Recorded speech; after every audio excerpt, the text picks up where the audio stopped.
O diabo, levando-o ao alto monte, mostrou-lhe no momento de tempo todos os reinos do mundo. Disse-lhe o diabo: Dar-te-ei tudo este poder e a sua glória, porque a mim me foi entregue e dou a quem quero. Portanto, se tu me adorares, tudo será seu. E Jesus, respondendo-lhe, disse-lhe: Vá-te, Satanás, porque está escrito: Adorarás o Senhor teu Deus, e é só a ele servirás. Lucas capítulo 5, versículos 5 a 8. Era ele que erguia casas onde antes só havia chão. Como um pássaro sem asas, ele subia com as casas, que lhe brotavam da mão.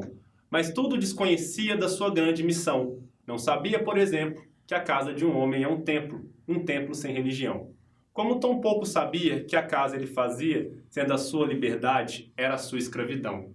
De fato, como podia um operário em construção compreender por que um tijolo valia mais do que um pão? Tijolos ele empilhava, com pá, cimento e esquadria. Comia só pão, que mais fosse comer tijolo, e assim o operário ia com suor e com cimento erguendo uma casa aqui.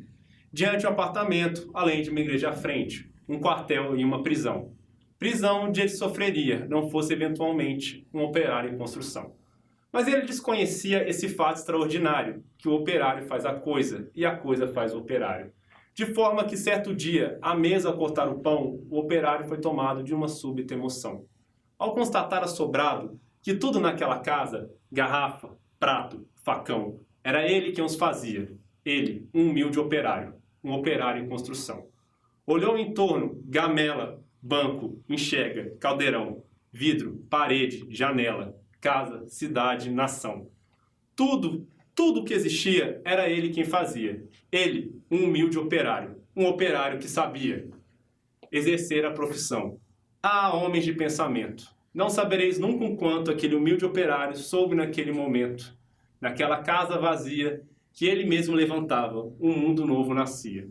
De que sequer suspeitava o operário emocionado, olhou sua própria mão, sua rude mão de operário, olhou sua própria mão de operário em construção, e olhando bem para ela, teve segunda impressão, de que não havia no mundo coisa que fosse mais bela. Foi dentro da compreensão desse instante solitário que tal sua construção cresceu também o operário. Cresceu em alto e profundo, e largo no coração. Como tudo que cresce, ele não cresceu em vão, pois além do que sabia exercer a profissão, o operário adquiriu uma nova dimensão, a dimensão da poesia. E um fato novo se viu, a que todos admiravam. O operário dizia, outro operário escutava. E foi assim que o operário, do edifício em construção, que queria dizer sim, começou a dizer não. E aprendeu a notar coisas que não dava atenção.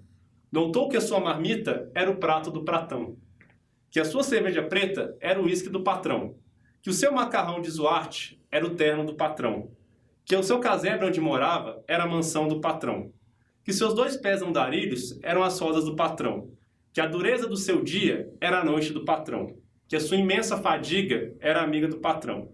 E o operário disse não, e o operário fez-se forte na sua resolução. Como era de se esperar, as bocas da delação começaram a dizer coisas aos ouvidos do patrão.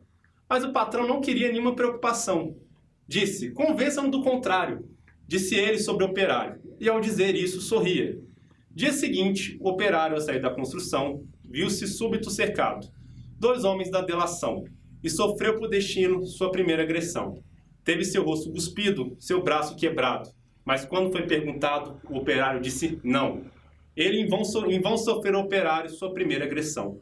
E muitas outras se seguiram, e muitas outras seguirão. Porém, por imprescindível edifício em construção, seu trabalho prosseguia.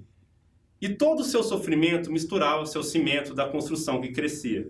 Sentindo que a violência não dobrava um operário, um dia tentou o patrão dobrá-lo de modo vário. De sorte que foi levando ao alto da construção, no momento do tempo, mostrou-lhe toda a região, e apontando ao operário fez essa declaração: Dar-te-ei todo esse poder e a sua satisfação, porque a mim foi entregue, e dou a quem bem quiser. Dou-te tempo de lazer, dou-te tempo de mulher. Portanto, tudo o que vês será teu se me adorares, e ainda mais se abandonares o que te faz dizer não. Disse e fitou o operário, que olhava e refletia. Mas o que viu o operário, o patrão nunca veria. O operário via as casas, e dentro das esmuras via coisas, objetos, produtos, manufaturas. Via tudo o que fazia o lucro do seu patrão. Em cada coisa que via, misteriosamente havia a marca de sua mão. E o operário disse: não. Loucura! Gritou o patrão. Não vês o que te dou eu? Mentira! Disse o operário. Não pode dar-me o que já é meu. E um grande silêncio fez-se dentro do seu coração. Um silêncio de martírios, um silêncio de prisão. Um silêncio povoado de pedidos de perdão. Um silêncio apavorado com o medo da solidão. Um silêncio de torturas e gritos de maldição. Um silêncio de fraturas que se arrastaram no chão. E o operário ouviu a voz de todos seus irmãos. Seus irmãos que morreram por outros que viveram. Cresceu o seu coração e dentro da tarde mansa agigantou-se a razão. De um homem pobre esquecido, razão que fizera um operário construído, operário em construção.